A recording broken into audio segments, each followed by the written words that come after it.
ये सत्संग चल गया वो ये काल आ गया भी इसने अपना तो बिगड़ डालना है, लेकिन हमारा गुरु पूरा है, पूरा है गुरु।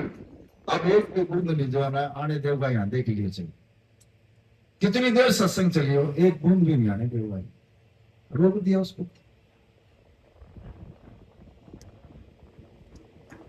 और ये साथ संगत तो इतनी बड़ी ताकत है, इतनी बड़ी शक्ति है साथ संगत में, तो जो मुख से एक बार जो आवाज लगाकर महाराज जी से कह दे लो महाराज जी तो जो था पूरी कर देता है।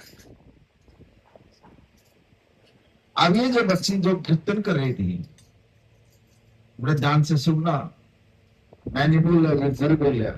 अब 3 फल जो है इनको अभी दे दिए परमात्मा ने, 3 फल मिल गए इनको अभी। पहला फल कीर्तन मिल गया इनको, जो इनके मुख से जो कीर्तन करवा रहा आप ही जो बोल रहे थे ये कीर्तन मिला इनको। दूसरा यह संगत मिलेगी,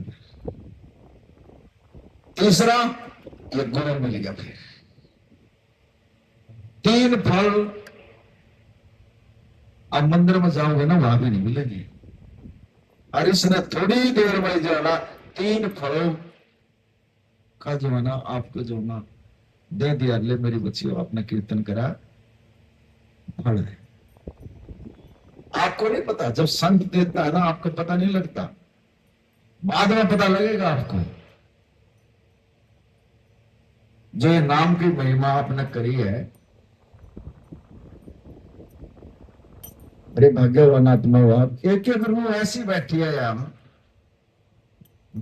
नतमस्तक हम उसके आगे, इतने नाम जपने वाली रूह बैठी है। और बज बज बैठी ऐसी है जो ना मनोकामना लेकर आई है, मेरा ये दुख है, मेरा ये दुख है, मेरे गोड्डे में दर्द है, मेरे पेट में दर्द है, मेरे सिर में दर्द है, मेरे घर में नू हो रहा है। वो ये लेने के लिए आई, संसार की चीजें मांगने के लिए आई, लेकिन इसके दरबार पर किसी भी चीज की कोई कमी नहीं है। लेकिन गुरु से जो है ना मांगना सीखो आप, कैसे लिया जाता है गुरु से। हमने मांगने का भी नहीं पता, हम जब भी मांगेंगे महाराज जी से जो है संसार की चीज मांगे, मेरे बच्चे नौकरी दे दो इनको, इनकी शादी करवा दो, इनके काम अटके हुए हैं, ये घर में ये दुख तकलीफ है, हमारा ये समस्या है, ये संसार की तो बातें हैं।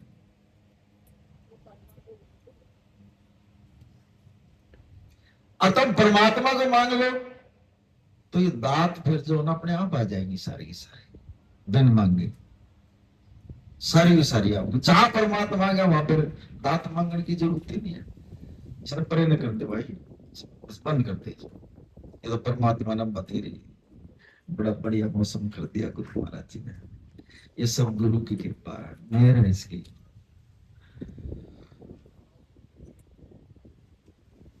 एक तो ज्यादातर गुस्से वाले बैठे हैं, गुस्सा बहुत ज्यादा करते हैं, ये गुस्सा ना करें घर वाले, बच्चों के ऊपर, घर वाले के ऊपर, पड़ोस में भी गुस्सा। ये गुस्सा जो है नुकसान कर देगा आपको, पता नहीं है आपने। ये गुस्सा वो तक शक्ति है, वो ताकत है जो हमारे अंदर जो जोत जो रही है ना, जब गुस्सा आता है उस जोत को भी बुझा देता है, ये कर देता है ये काम। हमारी बुद्धि के अंदर जो परमात्मा ने दी है ना उसको भी बुझा देता है ये। मेरे साथ फालतू बकवास नहीं करते, मैं 1 मिनट में काम कर दूंगा, वो क्या है, मैं ये नहीं कर दूंगा, मैं ये कर दूंगा, और 1 मिनट के गुस्से में जो है ना तबाही हो जाती है।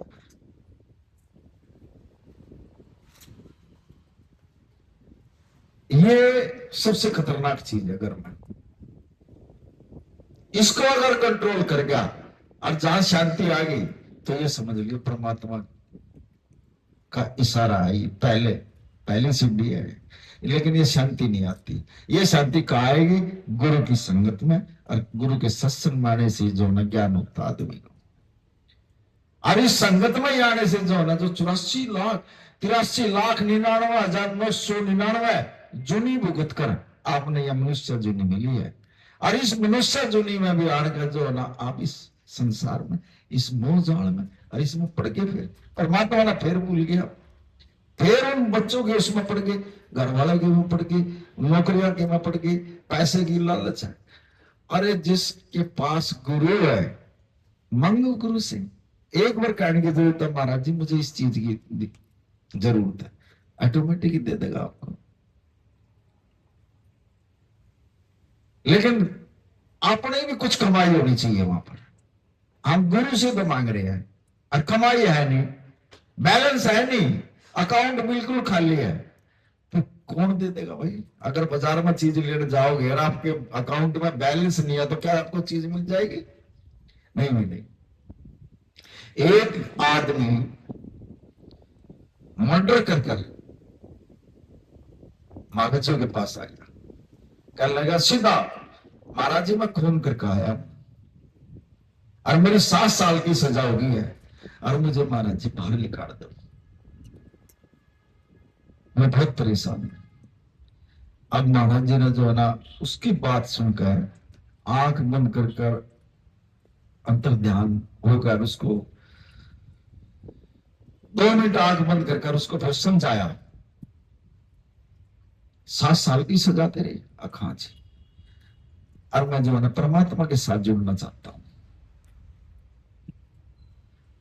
अब गुरु रामदास जी ने जो ना उसको समझाया, बोला तेरी तू जेल में ही है ना, अखा जा, ये सुखमनी साहब का जपजी साहब का ये पाठ कर लिया कर तुम वहां पर, और जा राम का नाम ले लिया कर वहां पर, और तेरा जो ना जो जो तू नाम, इस नाम के ऊपर ही जो जो तू नाम जपेगा, एक दिन ऐसा आएगा तो बाहर आ जाएगा जल्दी। बोला महाराज जी पक्का? गुरु के बात पर विश्वास कर ले, भरोसा कर ले, जब तू जल्दी बाहर आ जाएगा, जमानत हो जाएगी तेरी।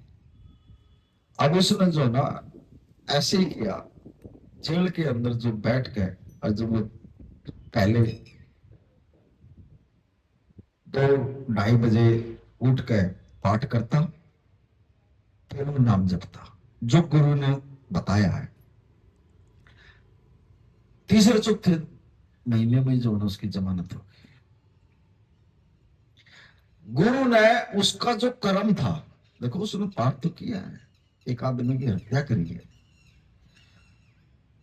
उसने ये कहा है, महाराज जी ने उसको समझा, बोला जिसको तेरा जो है ना मारा है वो आत्मा पता तड़प रही है, और वो ये कह रही है कि इसको जो है ना मैंने जिस तरह इसने मेरे को मारा है ऐसे ही मैंने इसको तड़पा तड़पा कर जो ना इस जेल के अंदर ही खत्म कर देना मैंने।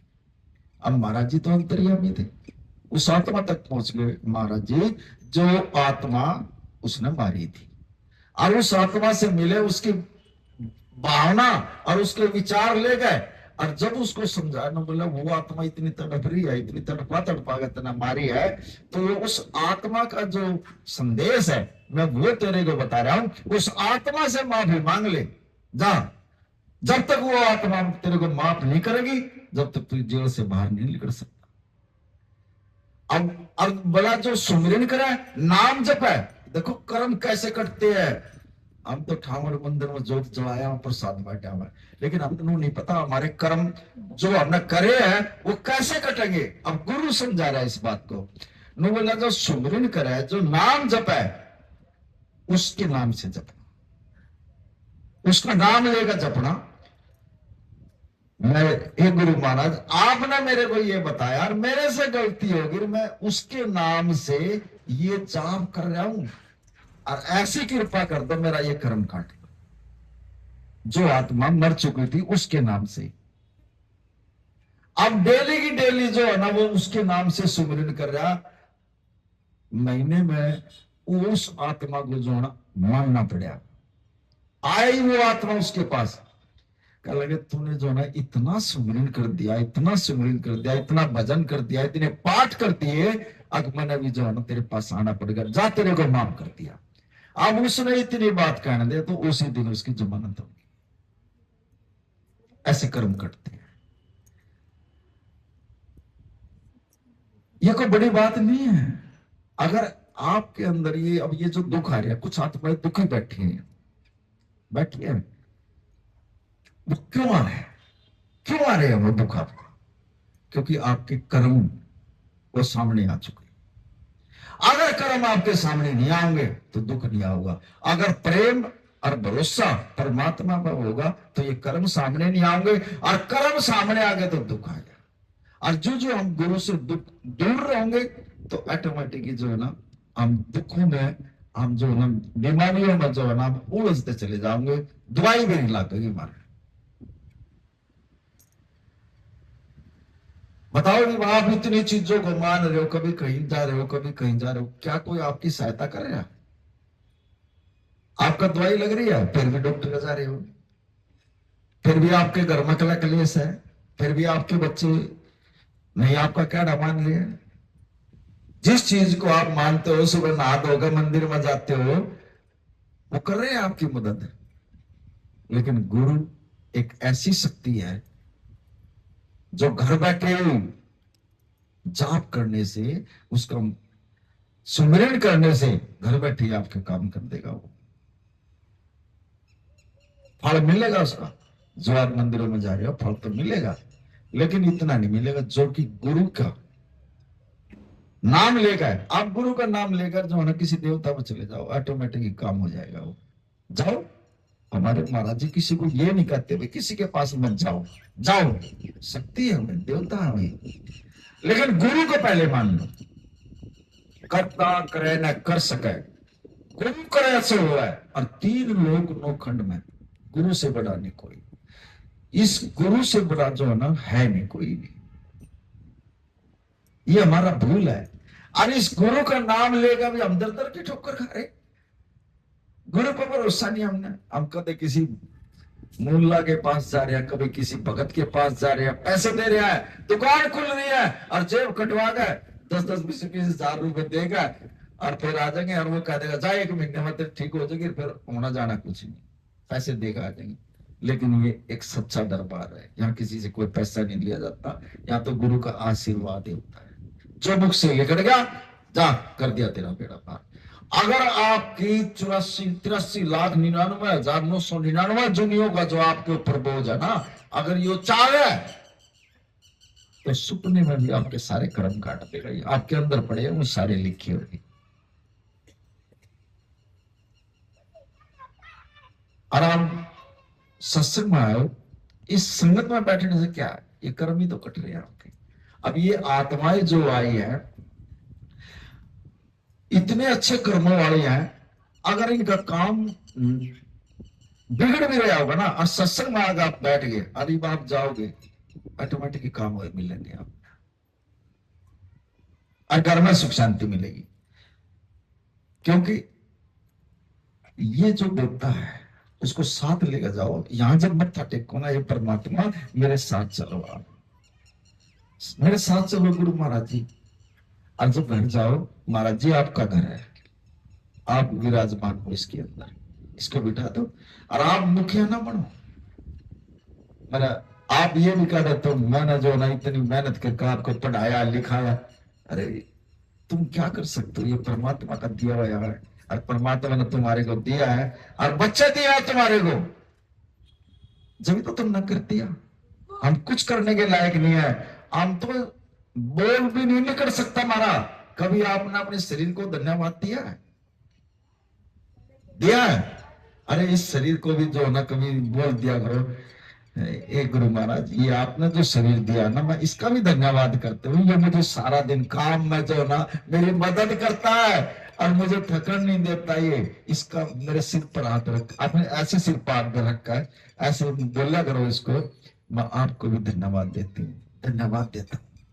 फिर दूसरा, इस प्राण को, ये जो हमारे को सांस आ रहे हैं जा रहे हैं, मैं इसको भी धन्यवाद देती हूँ, इसको भी धन्यवाद देता हूँ, जो मुझे जो है ना सारी रात मेरी जो है ना बढ़िया तरिया कटी है, और दिन में फिर जो है ना ये सांस आ रहा जा रहा है, यही तो परमात्मा, और क्या। अगर ये नहीं आएगा तो हम तो खाट में पड़े रह जाएंगे। इसका भी कदे धन्यवाद कर दिया करो। मैं इस संसार में बहुत भाग्यवान आत्मा हूं, ये संकल्प है, ये सिद्धि है, संकल्प से सिद्धि, सिद्धि से समाधि।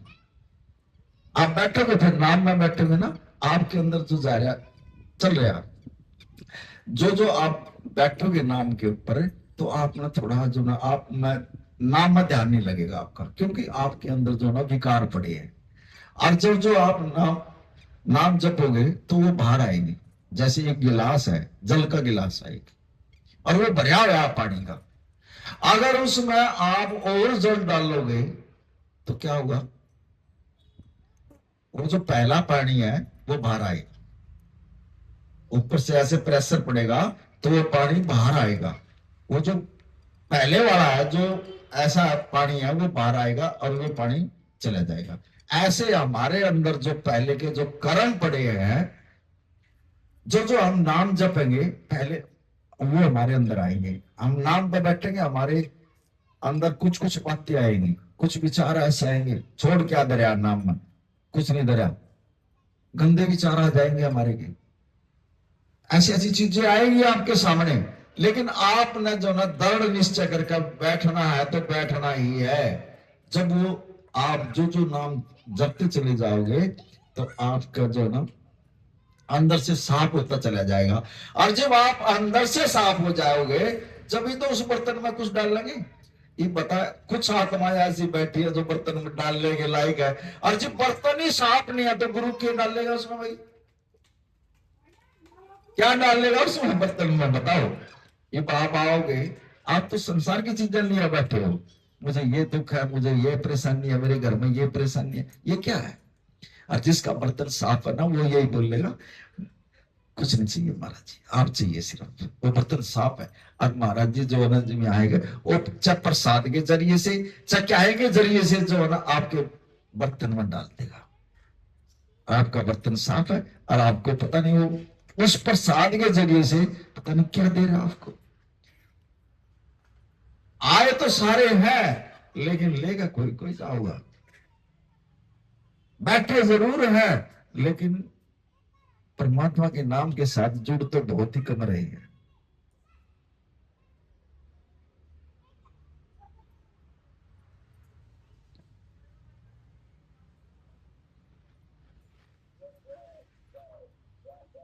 नामदेव को 72 बार दर्शन हुए नामदेव को, परमात्मा के। विठल जी का भगत भगत था ये।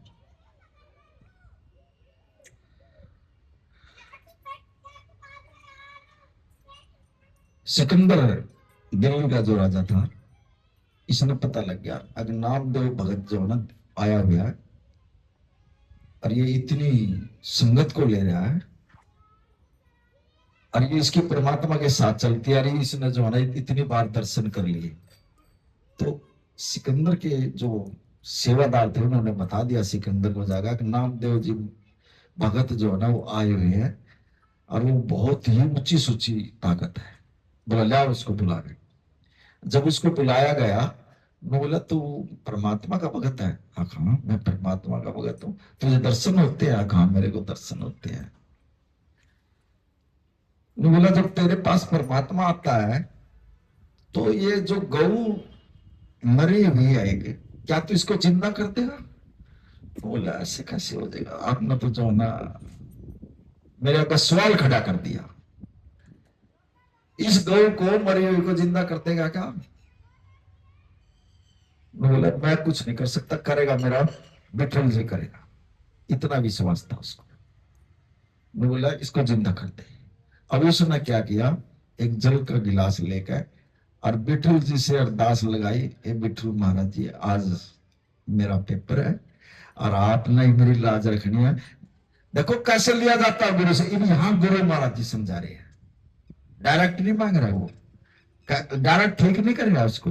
उसने ये कहा, हे विठल जी महाराज, मेरी जो उम्र है, मेरी आधी उम्र इस गौ माता को लगा दे और इसे जिंदा कर दे। और उसने जो है जल का छींटा दे दिया और वो गौ माता जिंदी हो गई। अपने ही अपना दे दिया उसने, अपना जन्म आधा जो ना उस गौ माता को दे दिया। जब भी कोई संत महात्मा धरती पर आता है, उसके शरीर पर कष्ट आते हैं, ऐसे नहीं आता। अब वो कष्ट आने के बाद जो उन्हें निखरता है, जब पता लगता है पब्लिक को, अरे ये महाराज जी जो है इतनी कुर्बानी दी है इन्होंने, ये कह दिया था कि इंडिया के अंदर खालिस्तान नहीं बढ़ेगा। इन गुरु महाराज जी ने अपना शरीर दे दिया, शहीद हो गए, लेकिन इंडिया के अंदर खालिस्तान नहीं बना दिया इन्होंने। और आज ये हमारे एक एक नस के अंदर जो ना खून के कतरे कतरे में जो दर्शन दास बह रहा है।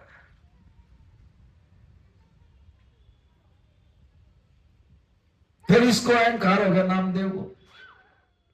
अब मेरे को विक्रम जी इसने कहा, अब मेरे को 72 बार तेरा दर्शन दे दिए, क्या मेरे से कोई बड़ा भगत भी है तेरा? परमात्मा से कह रहा, देखो भक्ति के अंदर अहंकार भी आ जाता है।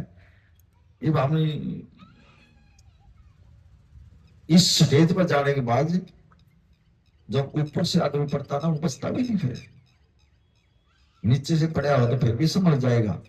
अब इतनी ऊंची लेवल पर जाकर जब 72 बार उसने दर्शन कर लिए परमात्मा के, और फिर उसके अंदर अहंकार आ गया।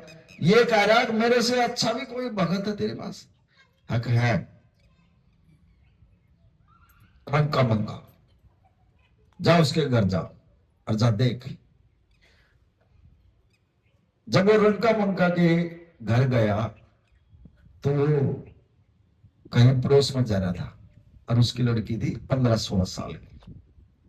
वो उस झोपड़ी के अंदर, मकान भी नहीं था उनके पास, रंका मंका के पास, झोपड़ी के अंदर वो हल्दी रिगड़ रही थी, हल्दी। उसने कहा भाई ये रंका मंगा का घर है? हाँ जी रंका मंगा घर है। अब कहाँ गए थे? अब वो परमात्मा कहीं किसी का जो है ना दुख निवारने के लिए गए हैं, आ जाएंगे अभी। बोला ये तू क्या कर रही है गुड़िया? उन्होंने बोली एक नामदेव है। देखो गुड़िया को पता नहीं है इस चीज का, अभी नामदेव भगत है। नु बोले अगे एक नामदेव भगत है, और उसको मंदिर से बाहर कर दिया था, और वो मंदिर के एक तरफ बैठ कर वो रोने लग गया वहां पे। तो विठल जी ने जो है ना उस मंदिर का मुंह घुमा दिया, और जब उसने मुंह घुमाया, आज तक भी है मंदिर वो गया हुआ है, जाकर देख लियो कभी भी। नु बोले परमात्मा का जो है ना चोट लग रही है, और मैं उसके लिए ये हल्दी रगड़ रही हूँ, और उसको जो ना खिलानियां फिर जगह जगह चोट लग गई परमात्मा। जब उसने मंदिर का मुंह फेरा तो मेरे परमात्मा को चोट लग गई। बोला परमात्मा को चोट लग गया कहा? उसने नामदेव ने कहा अरे देखो ये परमात्मा। बोला वो यही रहता है? अब यही रहता है, झोपड़ी में रहता है। हैरान हो गया वो देखकर। नो बोला मंदिर, मेरे ऊपर परमात्मा ने मंदिर का मुंह फेरा। ये वो परमात्मा जिसने जो है ना मंदिर ही घुमा दिया, और इसका चोट लग रही है उसकी जो है ना, उसके लिए जो है ना ये बच्ची जो है ना हल्दी पीस कर जो है ना उसको लगाने के लिए कर दी। वो तो दोबारा फिर जो है ना नामदेव जी परमात्मा से आने का कहने लगा, ना बोला वाक्य में जो है ना गरीब आदमी हो आप दे दो ना, उनकी गरीबी दूर कर दो फिर उनकी। वो तो मेरे मंदिर घुमा दिया उसने, वो तो वही परमात्मा है। बोला देख लिया ना तेने, एक तक भगत पड़ा भैया मेरा, उसको हल्दी लगाई, वो ठीक करे। फिर जब उसने ये पता लगा परमात्मा भी धरती के ऊपर है, अब यहाँ एक एक रूह ऐसी बैठी है जो कि परमात्मा के ऊपर जो है ना उन्हें कोई दिक्कत नहीं, कोई कुछ नहीं, घर में जो कुछ हो रहा ठीक हो रहा। और बाजू बाजू रूह ऐसी बैठी है जो यहाँ बैठे बैठे भी उनका ध्यान, अभी भी सत्संग चल रहा है, सत्संग में भी उनका ध्यान किसी का नौकरी बचा रहा, किसी का कहीं जा रहा, किसी का कहीं जा रहा, किसी का घर में जा रहा। फिर हाजिरी कहाँ लगेगी आपकी? बैठे तो आप सत्संग में हो, हाजिरी कहाँ लगेगी?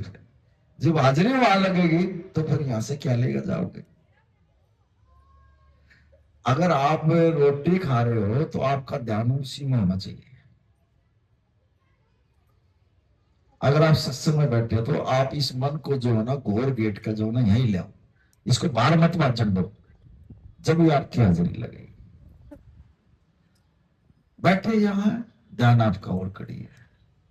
एक एक रूह का पिक्चर चल रही है यहाँ, एक एक रूह की। रूह आइनियत का सत्संग है ये, हमें तो पता ही नहीं है, लेकिन गुरु जो है ना वो बता रहा है एक एक रूह के अंदर के विचार चल रहे हैं यहाँ।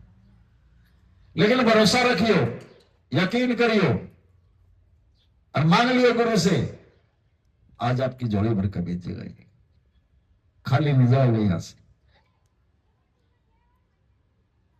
वो आपने देखना है किस ढंग से मांग रहे हो, आपने भी कुछ कर्म करना पड़ेगा। फिर कदे कोई नहीं सोचो कि भाई ऐसे परमात्मा के घर से ऐसे मिल जाते हैं, लेकिन कर्म जरूर करना पड़ेगा आपने। एक बच्चा अगर वो ना पढ़ेगा ना लिखेगा तो वो पेपर में बैठ जाएगा, पेपर पास कर हो जाएगा, वो नहीं, पढ़ना पड़ेगा उसको। और जब पढ़ना पड़ेगा तो फिर टेस्ट भी देना पड़ेगा उसका, टेस्ट भी लेगा, फिर वो पेपर भी होते हैं फिर। और जब यह हमारे जो है ना ये बच्चे पढ़ रहे हैं, जब यह पढ़ाई पूरी खत्म हो जाती है, जब ये इसकी पढ़ाई चालू होती है, ये आध्यात्मिक पढ़ाई जब चालू होती है, जब हमारी पूरी पढ़ाई जो है ना ऊपर हाई लेवल तक चली जाती है, बच्चा इस उससे आगे कुछ नहीं होता, तो जब ये पढ़ाई चालू होती है, ये आध्यात्मिक पढ़ाई है। अब उस समय तो 16 साल में डॉक्टरी का जो ना वो करा, यहाँ तो कुछ भी नहीं है, हम कुछ जानते नहीं, लेकिन ये एक परमात्मा, एक ऐसी शक्ति है। डॉक्टर भी फेल हो जाए यहाँ, जो कह दिया ले मेरे बच्चे तेरा ये दुख दर्द है, जा दे दिया तेरे को, जा तेरा होगा नहीं, बस। डॉक्टर ने तो 16-17 साल में 20 साल में जाएगा जो ना कोर्स करके वो काम करे, यहाँ तो एक आशीर्वाद ही चलेगा बस परमात्मा का। आपकी जो किस्मत लिखी है, परमात्मा ने जो आपकी किस्मत में जो लिखा, उस लिखे हुए लेख को भी जो ना ये परमात्मा मिटा सकता है। परमात्मा ने लिख कर भेज दिया, जा तेरे बाद में बच्चा नहीं है, लेकिन ये दे देगा, ये लिख देगा। ऐसे ही जो है ना